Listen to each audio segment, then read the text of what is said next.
Amigos, ya estamos de regreso contigo. Yo soy Alejandra Poré, estás en tu programa Zona Positiva y en esta ocasión nos acompaña la licenciada Patti Rosique y nos va a hablar del tema de problemas de aprendizaje, problemas de déficit de atención. Yo te recuerdo los teléfonos en cabina 3122-4200, 3122-4266.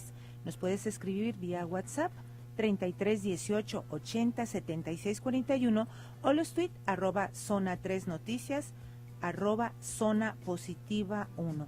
Llámanos, puedes llevarte de regalo El amor en familia, un CD de Lupita Venegas. Patti, Dale. platícame, ¿cómo puedes definir el déficit de atención? Mira, el déficit de atención es un síndrome, es decir, un síndrome son una serie de características, ¿no?, que se tienen que cumplir para que puedan ser etiquetados como síndrome. Nosotros estamos ubicados en una zona mundial en donde la caracterización de las enfermedades mentales se definen a través de la ideología norteamericana. Entonces, existe un manual de diagnóstico de las enfermedades mentales que se hace por varias asociaciones médicas en Estados Unidos, ¿no?, donde el grupo de expertos en esta zona se juntan y definen con qué características van a llamar a qué enfermedad. Entonces, el déficit de atención está incluido en ese manual que la mayoría de la gente conoce como los DSM, que son los manuales de diagnóstico de las enfermedades mentales. Vamos en el 4 y hasta el 5 por salir.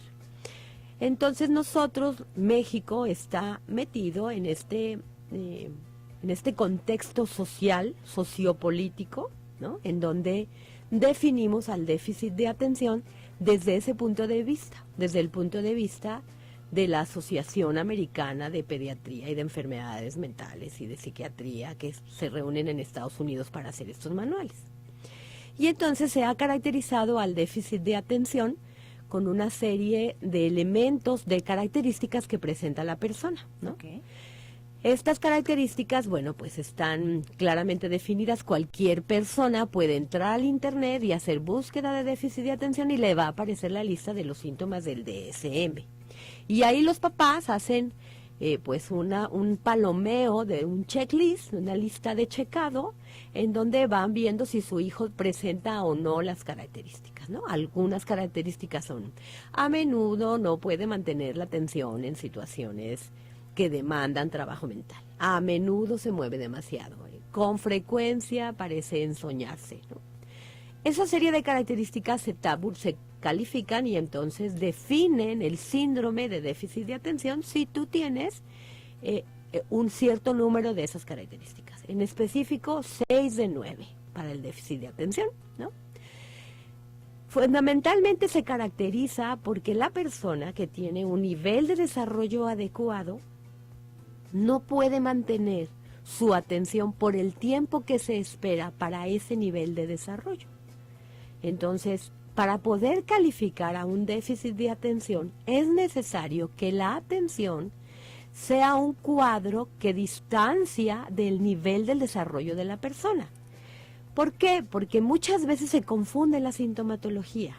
Y entonces a veces resulta que estamos diagnosticando como déficit de atención a un niño que presenta un retraso en el desarrollo y entonces tiene dificultades de atención comparadas con su nivel de edad cronológica, pero no con su nivel de edad de desarrollo. Por ejemplo, tú tienes un niño de 9 años que por sus características fisiológicas presenta un retraso y funciona intelectualmente como un niño de 6. Entonces su nivel de atención va a ser como de un niño de 6. Si tú lo comparas para evaluarlo, su nivel de atención como un niño de 9 años, pues te va a salir evidentemente con déficit de atención. Por eso algo muy importante para calificar el déficit de atención es que la dificultad de atención tiene que ser relativa al nivel de desarrollo de la persona. Okay. Entonces, la mayoría de nuestros problemas ocurren en la escuela, en la primaria, ¿no? Es donde aparece la dificultad. Eso te iba a preguntar porque me da la impresión, tú me dices si sí o si no, que la mayoría de las veces son los maestros o las maestras que detectan esta inquietud, esta falta de concentración en los niños, porque a veces papá y mamá pues pueden acostumbrarse a que es un niño inquieto, Así ¿verdad? Es un niño inquieto y lo pueden atribuir a su temperamento tal vez. Y cuando papá y mamá reciben esta noticia del déficit de atención, pues yo no sé qué tanto se resiste. Creo que ahora es más aceptable, o no sé, porque yo me acuerdo hace mucho tiempo, y me acuerdo de mis años mozos, pues como que no era algo característico, que el niño que era inquieto porque era un vago, ¿no? Y lo etiquetaban realmente, y así crecía, porque no le prestaban y no lo atendían como realmente se debía de haberlo hecho. Hoy en día creo que oportunamente se puede detectar, y los maestros son un canal muy, muy viable para hacerlo. Así es. Específicamente lo que ocurre es que en la escuela el maestro tiene la posibilidad de comparar a su alumno con el resto del grupo. Es ahí donde le brinca, ¿no? Okay. Donde se nota la distancia. Claro que como padres de familia, sobre todo porque ahora pues las experiencias de tener contacto en los procesos educativos de los niños son menores, porque antes uno tenía muchos hermanos y entonces uno podía ver a sus hermanos crecer, y cuando te convertías en madre o padre de familia, pues tenías como un referente de lo que había pasado con tus hermanos. Ahora pues no hay como ese referente, ¿no? La gente no vive en familias con muchos niños donde puedan ser como comparados. No, inclusive hay muchas familias con un hijo único. Exacto. Entonces, para la familia de repente puede ser muy difícil como comparar. Muchos padres me dicen a mí, es que yo no tengo con qué comparar a mi hijo, o sea, no sé qué es lo que le pasa, no sé si lo que hace es normal o no es normal, porque no tengo con qué compararlo. Y claro, pues a veces crecieron ellos mismos solos o crecieron con un hermano, nada más, y cada uno por su lado, ¿no? Con muy poquita convivencia, y entonces no se daban como las características, ¿no? Antes, pues cuando las familias eran muy grandes, entonces pues había 5 o 6 hijos en una casa que se juntaba con los 5 o 6 de otro primo, de otro hermano, y entonces había muchas posibilidades de poder ir como viendo los niños, ¿no? Y era como muy fácil etiquetarlos. En este momento para el papá se vuelve muy complejo como darse cuenta, ¿no? Y entonces, pues cuando enfrentan la dificultad, que casi siempre brinca a partir de tercero de preescolar, primero de primaria, cuando los niveles de exigencia escolar suben, y entonces se demanda que el niño permanezca más tiempo en la actividad. Y es cuando brinca la situación, cuando el maestro se da cuenta que este niño no alcanza los mismos tiempos de concentración que el resto del grupo y no puede terminar sus trabajos, no puede accesar toda la información. Y es típico que los maestros siempre nos dicen, es que si quisiera podría, porque es muy inteligente, ¿no? O sea, los maestros tienen claro que el problema no tiene que ver con la capacidad intelectual del alumno de acceder al contenido que le está planteando, sino con su capacidad específica de atender al proceso, ¿no? Ok. Te iba a hacer una pregunta, Pati.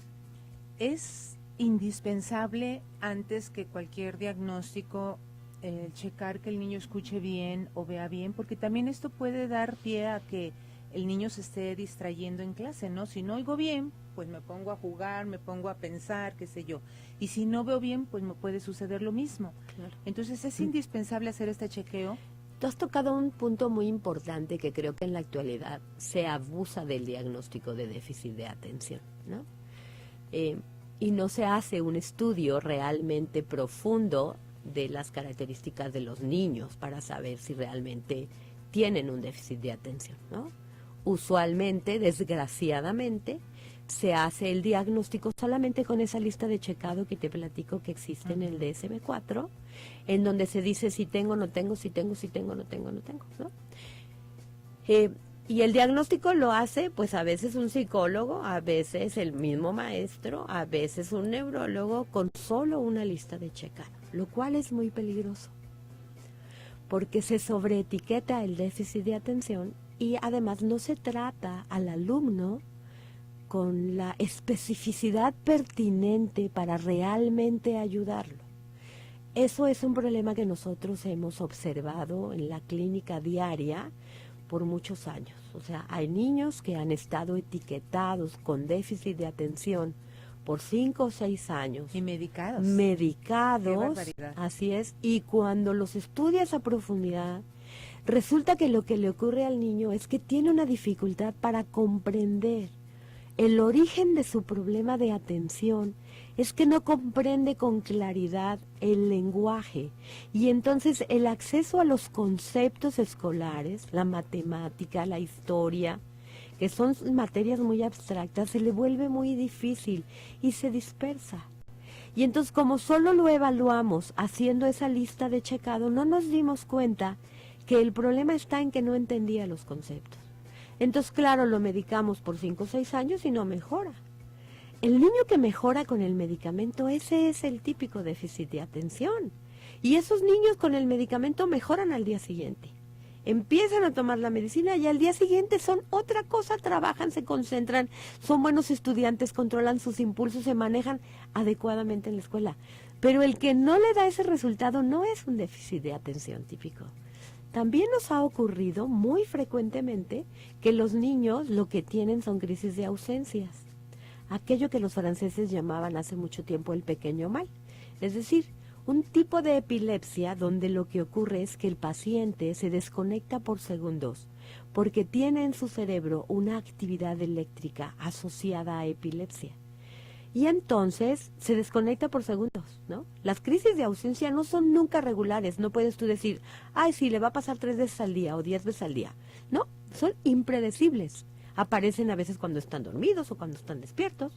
Y entonces y es difícil de detectar. muy difícil de difícil detectar. Claro, entonces solo se puede detectar a través de un buen estudio, de un buen electroencefalograma o un mapeo cerebral en ciertas condiciones que evidencia la actividad. Entonces, bueno, nosotros hemos acuñado una explicación para los papás cuando los papás nos dicen, no, es que mi hijo no tiene nada, ¿no? Entonces, ok, no tiene nada, depende de qué. Tú puedes ir a explorar el proceso desde muchos ángulos. Entonces, tomar un estudio electroencefalográfico o un mapeo cerebral depende para qué lo quieres. Es como las fotos, ¿no? Uh-huh. Tú te vas a tomar una foto para un certificado oficial, para un pasaporte, tiene que llenar ciertas características esa foto. ¿O la quieres para el Face? Ok. ¿Te parece, Pati, si regresando del corte? Ay, está interesantísimo el tema, ¿no les parece? Vamos a una breve pausa comercial. Quédate conmigo, que yo me quedo contigo. Esto es Zona Positiva. Recuerda que en Valora contamos con el servicio de asesoría familiar y talleres de autoayuda. Llámanos al 3124-3929 y 3614-7224. Con gusto te atenderemos.